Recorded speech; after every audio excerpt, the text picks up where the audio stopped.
வர்த்தக மொழி பேசும் வளர் தமிழர் அனைவருக்கும் வணக்கம். எல்லோருக்கும் இந்த நாள் சீரும் சிறப்பும் செம்மையான நாளாக அமைய வாழ்த்துக்கள். எல்லோருக்கும் இன்னைக்கு ரொம்ப ரொம்ப ரொம்ப நல்ல நாளாகவே இருக்கும் அப்படின்ட்டு நினைக்கிறேன். இன்னைக்கு இந்த வீடியோவில் நம்ம எதை பற்றி பேச போகிறோம் அப்படின்ட்டு பார்த்தீங்கன்னா, மார்க்கெட்டு ரொம்ப நாளாக ஒரு பெரிய சப்போர்ட்டை வந்து எடுத்துக்கிட்டே இருக்குது. அந்த பெரிய சப்போர்ட் நாளைக்காவது பிரேக் அவுட் பண்ணுவாங்களா? அப்படி அந்த பெரிய சப்போர்ட்டை பிரேக் அவுட் பண்ணாங்கன்னா எந்த அளவுக்கு மார்க்கெட் வந்து டார்கெட்ஸ் கொடுக்க போகுது அப்படிங்கிற விஷயங்களை இந்த வீடியோவில் நம்ம வந்து பேச போகிறோம். அதுக்கு முன்னாடி நம்ம சேனலுக்கு நீங்கள் புதுசாக வந்திருக்கீங்களா? சிம்பிள் ப்ரைஸ் செக்ஷன் பேஸ் பண்ணி டெய்லி ப்ரிடிக்ஷன், கீ லெவல் மற்றும் ஸ்ட்ராட்டஜிஸ் அப்படின்ட்டு சிம்பிள் ப்ரைஸ் செக்ஷனையே ரொம்ப ரொம்ப ரொம்ப சிம்பிளாக சொல்லி கொடுத்துட்டு இருக்கோம். மறக்காமல் நம்ம சேனலை சப்ஸ்கிரைப் பண்ணிக்கோங்க. இதுதான் நம்மளுடைய WhatsApp premium training group. WhatsApp premium training குரூப்னா என்ன அப்படின்னு கேட்டிங்கன்னா, எளிமையான அடிப்படையான simple price action methods and ஸ்ட்ராட்டஜிஸை பயன்படுத்தி லைவ் மார்க்கெட்டில் எங்கெல்லாம் வந்து என்ட்ரி எடுக்கணும், எந்த அளவுக்கு டார்கெட் வைக்கணும், எந்த அளவுக்கு ஸ்டாப் லாஸ் வைக்கணும் அப்படிங்கிற விஷயங்களை லைவ் மார்க்கெட்லேயே சொல்லித்தரதுனால உங்களால் நிறைய விஷயங்கள் கற்றுக்கவும் முடியும், அதே சமயம் சம்பாதிக்கவும் முடியும். இது ஒரு எஜுகேஷ்னல் சர்வீஸ் மட்டும்தான், இது ஒரு கால் சர்வீஸ் கிடையாது. ஸோ விருப்பப்படுறவங்க நம்மளுடைய வாட்ஸ்அப் நம்பருக்கு கான்டாக்ட் பண்ணுங்கள். இன்னைக்கு மார்க்கெட்டை பொறுத்த வரைக்கும் நல்ல ஒரு கேப் அப் ஓப்பனிங் வந்து கொடுத்தாங்க. இந்த கேப் அப் ஓப்பனிங்கு நம்ம வந்து இந்த அளவுக்கு ஓப்பன் ஆகும் அப்படின்ட்டு வந்து எக்ஸ்பெக்ட் பண்ணல. சரிங்களா? ஸோ பொதுவாக வந்து ஒரு நியூஸ் வருது, அல்லது மார்க்கெட்டில் ஒரு இம்பாக்ட் வருது, அல்லது யூஎஸ் மார்க்கெட்டில் ஏதாவது மாற்றங்கள் வருது, அது நடந்து முடிஞ்சு நைட்டு யூஎஸ் மார்க்கெட் க்ளோஸ் ஆனதுக்கு பிறகு தான் இது கேப் அப்பாக ஓப்பன் ஆகுமா, கேப் டவுனாக ஓப்பன் ஆகுமா அப்படின்ற விஷயங்கள் என்னால் வந்து புரிஞ்சுக்க முடியும். பட் அதற்கு முன்னாடியே நம்ம இன்ஃப்ளூயன்ஸ் வந்து பண்ணக்கூடாது. சரிங்களா? இல்லைங்க நாளைக்கு மார்க்கெட் கேப் அப்பாக தான் ஓப்பன் ஆகும், இல்லை மார்க்கெட் கேப் டவுனாக தான் ஓப்பன் ஆகும் அப்படின்ட்டு சொல்லக்கூடாது.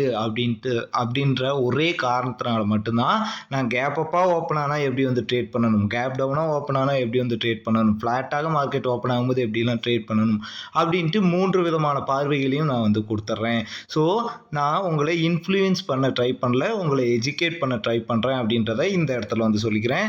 இப்போ மார்க்கெட்டில் எது ரொம்ப இம்பார்ட்டண்ட்டான சப்போர்ட் எல்லாருக்கும் தெரியும். இந்த 21,500 ரொம்ப ரொம்ப இம்பார்ட்டண்ட்டான சப்போர்ட். சரிங்களா? இந்த 21,500 அப்படின்ற லெவலை மார்க்கெட் எப்போ வந்து பிரேக் அவுட் பண்ணுறாங்களோ அப்போ ஃபர்தராக டவுன் சைட் போகும். இன்றைக்கி மார்க்கெட் என்ன நடந்துச்சு? நல்ல ஒரு கேப் அப் ஓப்பனிங் வந்து கொடுத்தாங்க. சரிங்களா? நம்ம ஒரு ரெசிஸ்டன்ஸ் வந்து ட்ராப் பண்ணி கொடுத்துருந்தோம் சிம்பிள் ப்ரைஸ் ஆக்ஷன் மெத்தட்ஸை யூஸ் பண்ணி. ஸோ இந்த ட்ரெண்ட் லைன், சரிங்களா, இந்த ரெசிஸ்டன்ஸ் ட்ரெண்ட் லைன், இது முதற் புள்ளி, இது இரண்டாவது புள்ளி. மார்க்கெட் அதிகபட்சமாக போனால் இந்த 3வது புள்ளி வரைக்கும் போகும் அப்படின்ட்டு வந்து எக்ஸ்பெக்ட் பண்ணியிருந்தோம். ஸோ அந்த 3வது புள்ளியை அடைஞ்சிட்டு மார்க்கெட் நல்ல ஸ்ட்ராங்கான ஒரு ஃபால் கொடுத்துட்டு இப்போ ஆல்மோஸ்ட் இந்த 21,500க்கு ரொம்ப க்ளோஸாகவே வந்துட்டாங்க. ஸோ இப்போ 21,500க்கு ரொம்ப க்ளோஸாக இருக்கக்கூடிய மார்க்கெட்டில் நாளைக்கு நடக்கக்கூடிய விஷயங்கள் என்ன அப்படின்னு பார்த்தீங்கன்னா, நேற்று சொன்ன சேமாக அதே விஷயங்கள். சரிங்களா? ஃப்ளாட்டாகவோ அல்லது இப்போ நெகட்டிவாகவோ ஓப்பன் ஆகுது. 21,500 அப்படின்ற புள்ளிக்கு பிலோவா மார்க்கெட் போகாத வரையில் நம்ம புட் ஆப்ஷன் சைட் போக போகிறதே வந்து கிடையாது. சரிங்களா? 21,500 அப்படின்ற புள்ளிக்கு மேலவே வந்து மார்க்கெட் சஸ்டெயின் ஆகிட்டு இருக்கு, இங்கே பேட்டர்ன்ஸ் வந்து உருவாகுது அப்படின்ற பட்சத்தில் நான் வந்து கால் ஆப்ஷன் போக போகிறேன். சரிங்களா? ஸோ 21,500 அப்படின்ற லெவலில் மார்க்கெட் வந்து சஸ்டெயின் பண்ணிட்டு இருக்காங்க, நம்ம கால் சைட் போகிறோம், நல்ல ஒரு பிரேக் அவுட் கிடைச்சிருக்கு அப்படின்றப்போ அடுத்தடுத்து கிடைக்கக்கூடிய டார்கெட்லாம் ரொம்ப பெரிய டார்கெட்டாக நம்ம வந்து எடுத்துக்கக்கூடாது. என்ன காரணம் அப்படின்னு பார்த்தீங்கன்னா, மார்க்கெட் ஆல்மோஸ்ட் ஒரு ஸ்ட்ராங்கான ஃபால் வந்து கொடுத்துட்டு, ஸோ இதெல்லாம் வந்து ரிட்ரேஸ்மெண்ட்டாக இருப்பதற்கு தான் வாய்ப்புகள் இருக்குது. 21,500லேருந்து ரிவர்சல் ஆகக்கூடிய மார்க்கெட்டுடைய அதிகபட்ச டார்கெட் அப்படின்றது 21,550, 560, 580. சரிங்களா? ரொம்ப ரொம்ப ரொம்ப குறைவான டார்கெட்ஸ் தான் மட்டும்தான் நான் வந்து கொடுக்க போகிறேன். ஸோ அதனால் ரொம்ப ரொம்ப சின்ன சின்ன ப்ராஃபிட்ஸ் புக்கிங் மட்டும்தான் நான் இங்கே வந்து எக்ஸ்பெக்ட் பண்ணுறேன்.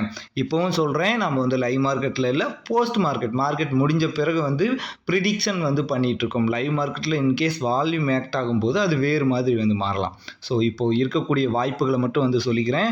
மார்க்கெட் இன்கேஸ் ரிவர்சல் ஆகுது அப்படின்னா இந்த மாதிரி தான் நடக்கும். சரிங்களா? இருக்கக்கூடிய ஸ்ட்ராங்கான ரெசிஸ்டன்ஸ்லாம் நீங்கள் இப்போ வந்து பார்க்க போகிறீங்க. இதை நம்ம எதை பயன்படுத்தி ட்ராப் பண்ணியிருக்கோம் அப்படின்னு பார்த்தீங்கன்னா, ஃபிபோனச்சி ரிட்ரேஸ்மெண்ட்டை பயன்படுத்தி இந்த லெவல்ஸை கண்டுபிடிச்சிருக்கும். சரிங்களா? இன்றைய டே ஹையில் இருந்து டே லோ வர ஃபிபோனச்சி ரிட்ரேஸ்மெண்ட்டை வந்து ட்ராப் பண்ணிக்கிறேன்.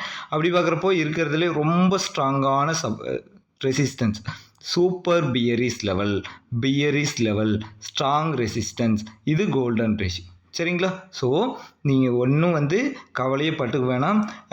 இன்கேஸ் கால் சைட் போகுது அப்படின்னா இதெல்லாம் ஸ்ட்ராங்கான ரெசிஸ்டன்ஸாக இருக்கும். இதெல்லாம் மார்க் பண்ணிக்கணும். சரிங்களா? 21,567 பிரேக் அவுட் பண்ணிட்டாங்க அப்படின்னா அடுத்தது 597. சரிங்களா? ஆனால் ரிஸ்க் ரொம்ப ரொம்ப அதிகம். செல்லிங் ப்ரெஷர் அப்படின்றது ரொம்ப அதிகமாக இருக்கிறதுனால இந்த புள்ளிகளை எல்லாம் புக் பண்ணுறது ரொம்ப முக்கியம். மார்க்கெட் ஷார்ப்பாக அப் ஆகிரும் அப்படின்ட்டு எக்ஸ்பெக்ட் பண்ணியிருக்காம புக் பண்ணிடுறது ரொம்ப நல்லது.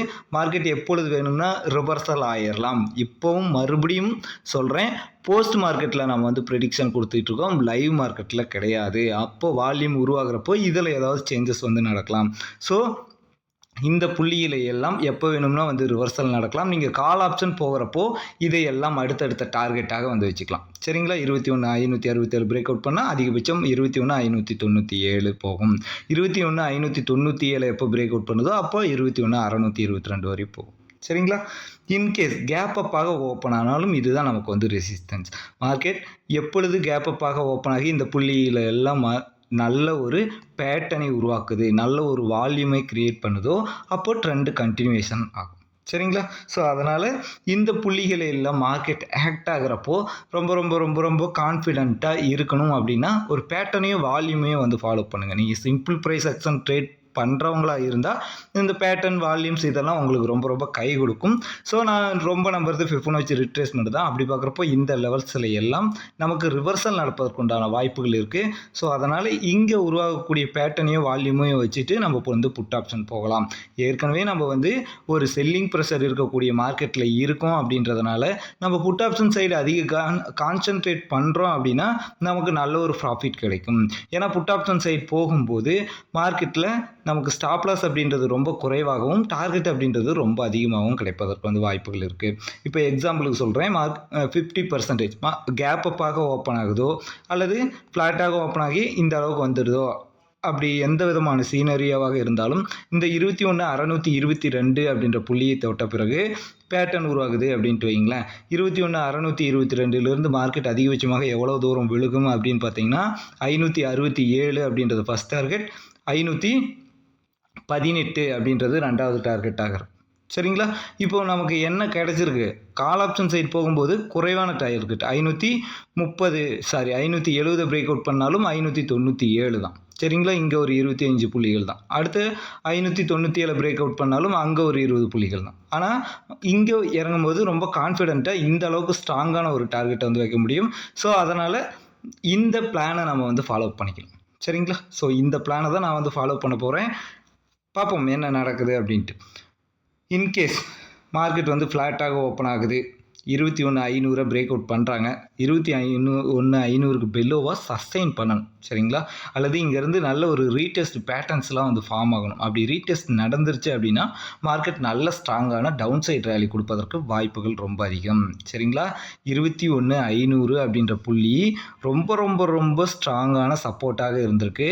ஸோ இந்த 21,500 அப்படின்ற புள்ளியை தாண்டிய பிறகு நம்ம இந்த ரேலியை மிஸ் பண்ணுவதற்குண்டான வாய்ப்பு ரொம்ப ஜாஸ்தி. சரிங்களா? ஸோ இங்கே மொமெண்டம் அப்படின்றது ரொம்ப அதிகமாக இருக்கும். 21,500 பிரேக் அவுட் பண்ணி ரீடெஸ்ட் பண்ணதுக்கு பிறகு மார்க்கெட் எடுக்க போகிற அதிகபட்ச டார்கெட் 21,450, 21,400. ஸோ 21,400 அப்படின்றது அடுத்த கட்ட சப்போர்ட். 21,400 அப்படின்ற புள்ளியை பிரேக் அவுட் பண்ணும்போது 380, 350, 330, 300 வரைக்கும் வரலாம். சரிங்களா? ஸோ இது ரொம்ப ஸ்ட்ராங்கான சப்போர்ட். இந்த சப்போர்ட்டை நாளைக்காவது பிரேக் அவுட் பண்ணும் அப்படின்ட்டு நான் வந்து நம்புகிறேன். என்ன நடக்குது அப்படின்றத பொறுத்து இருந்து பார்க்கலாம்.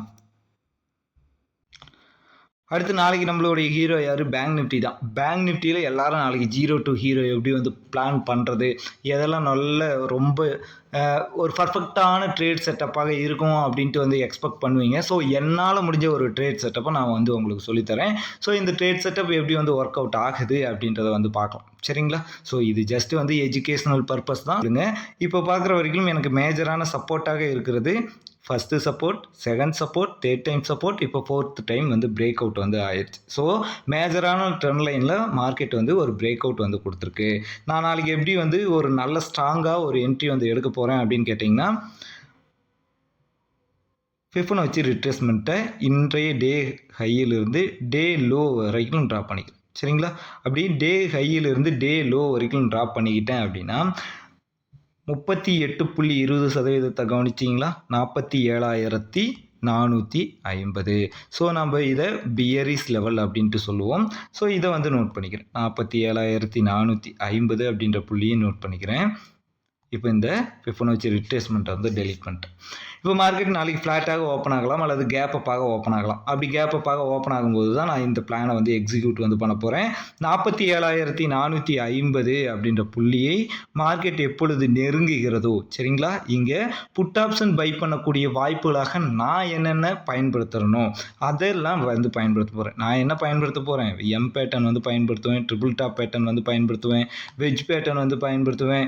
ஸோ இந்த மாதிரி ஏதாவது பேட்டர்ன்ஸ் இங்கே வந்து கிடைக்கிது அப்படின்றப்போ மிஸ் பண்ணாமல் என்ட்ரி எடுத்துப்போவேன். நல்ல ஸ்ட்ராங்கான ரிஜெக்ஷன்ஸ் ஏதாவது கிடைக்கிறப்போ என்ட்ரி வந்து எடுத்து போகிறோம். சரிங்களா? ஸ்ட்ராங்கான ஒரு என்ட்ரியாக வந்து எனக்கு இது இருக்க போகுது புட் ஆப்ஷன் சைடில். என்ன காரணம் அப்படின்னு பார்த்தீங்கன்னா, ஒரு மேஜரான ட்ரெண்ட் லைனை பிரேக் அவுட் பண்ண இடம் ப்ளஸ் ஒரு ஃபிபொனாச்சி ரிட்ரேஸ்மெண்ட்டில் பியரிஸ் லெவல் 47,455 அப்படின்றது. இப்போ மார்க்கெட் என்ன பண்ணுது? ஃப்ளாட்டாகவோ அல்லது கேப் அப்பாகவோ வந்து ஓப்பன் ஆகுறாங்க அப்படின்றப்போ இங்கே ரீடெஸ்ட் பண்ணுவதாக வந்து கருதப்படுது. ஸோ அப்படி ரீடெஸ்ட் பண்ணிட்டாங்க அப்படின்னா மார்க்கெட் இங்கே அதனுடைய வேலை அப்படின்றது முடிஞ்சிருச்சு. சரிங்களா? அப்சைடில் வந்த வேலை வந்து முடிஞ்சிருச்சு. அதனால் கிளம்பிடும். சரிங்களா? ஸோ 47,455 குறைந்தபட்சம் 47,280, அதற்கு அடுத்தபடியாக 47,200 வரைக்கும் வந்து எக்ஸ்பெக்ட் பண்ணுறேன். சரிங்களா? ஸோ இதுதான் என்னுடைய பர்ஃபெக்டான ஒரு ட்ரேட் செட்டப்பாக இருக்கும். நான் அதிகமாக நம்பக்கூடிய ஒரு ட்ரேட் செட்டப். ஸோ இங்கே எனக்கு 2 விதமான கன்ஃபர்மேஷன்ஸ் இருக்குது. ஸோ அந்த கன்ஃபர்மேஷன்ஸை வச்சு நான் இதை வந்து ட்ரை பண்ண போகிறேன். சரிங்களா? இன்கேஸ் மார்க்கெட் கேப் டவுனாக வந்து ஓப்பன் ஆக போகுது, அப்போ என்ன பண்ணலாம் அப்படின்னு பார்த்தீங்கன்னா, இருக்கிறதுலே ரொம்ப ஸ்ட்ராங்கான பாயிண்ட்டாக எக்ஸ்பெக்ட் பண்ணுறது 46,950. சரிங்களா? ஸோ இந்த 46,950 மார்க்கெட்டு ரொம்ப ஸ்ட்ராங்கான ஒரு டிமாண்டாக வந்து செயல்பட்டுருக்கு. ஸோ அப்படி பார்க்குறப்போ இந்த மார்க்கெட் கேப் டவுனாக ஓப்பன் ஆகுது அப்படின்றப்போ W pattern, triple bottom pattern அல்லது ஒரு ஹெட் அண்ட் ஷோல்டர் பேட்டர்ன்ஸ், இந்த மாதிரி பேட்டர்ன்ஸ் ஏதாவது உருவாகுது அப்படின்றப்போ மட்டும் வந்து கால் சைடு வந்து போய்க்கலாம். சரிங்களா? ஸோ அப்படி போகிறப்போ அதிகபட்சமாக 47,150, 47,230, 47,300, 47,350 இது மாதிரி குறைவான டார்கெட்டை மட்டும் வச்சு பயணிக்க போகிறோம். சரிங்களா? ரொம்ப அதிகமான டார்கெட்ஸை எடுத்துக்க போகிறதில்ல. இன்கேஸ் மார்க்கெட் 46,950 அப்படின்ற புள்ளிக்கு பெலோவாக எப்பொழுது சஸ்டெயின் பண்ணுறாங்களோ அப்போ ஃபர்தராக இன்னும் வந்து டவுன் சைட் போகலாம். 46,950க்கு பிறகு 46,830, 46,650, 46,520. சரிங்களா? ஸோ 46,520 அப்படின்றது ஃபைனல் சப்போர்ட். சரிங்களா? ஸோ 46,620 அப்படின்ற புள்ளியை மார்க்கெட் ரிவர்சல் ஜோனாக வந்து எடுத்துக்கலாம் அல்லது இங்கே சின்னதாக வந்து ஒரு கன்சாலிடேஷன் வந்து நடக்கலாம். இங்கே இப்படி வந்து நான் எக்ஸ்பெக்ட் பண்ணுறேன். இந்த 46,520 அப்படின்ற புள்ளியை பிரேக் அவுட் பண்ணாங்கன்னா ஃபர்தராக ஸ்ட்ராங்கான பியரிஸ் இருப்பதற்கு வந்து வாய்ப்புகள் இருக்குது. இன்றைக்கி வீடியோ பொறுத்த வரைக்கும் நிஃப்டி, பேங்க் நிஃப்டி ரெண்டுலேயும் எப்படிலாம் வந்து ட்ரேட் பண்ணணும், எதெல்லாம் ரொம்ப இம்பார்ட்டண்ட்டான லெவல், பேங்க் நிஃப்டியில் நான் ட்ரேட் பண்ணக்கூடிய ரொம்ப பர்சனலான ஒரு ட்ரேட் செட்டப் என்ன, அந்த ட்ரேட் செட்டப்பில் எப்படிலாம் வந்து என்ட்ரி எடுக்க போகிறேன் அப்படிங்கிற விஷயங்களை நான் உங்களோட பகிர்ந்துக்கிட்டதெல்லாம் ரொம்ப ரொம்ப மகிழ்ச்சி. இந்த வீடியோ உங்களுக்கு வந்து பிடிச்சிருக்கு அப்படின்றப்போ லைக் பண்ணுங்கள், கமெண்ட் பண்ணுங்கள், உங்கள் நண்பர்களுக்கும் வந்து ஷேர் பண்ணுங்கள். இந்த வீடியோ உங்களுடைய ஃபியூச்சரில் ரொம்ப ரொம்ப யூஸ்ஃபுல்லாக இருக்கும் அப்படின்ற நம்பிக்கையோட நான் இன்றைக்கி இந்த வீடியோ முடிச்சுக்கிறேன். வலியது வாழும். நன்றி.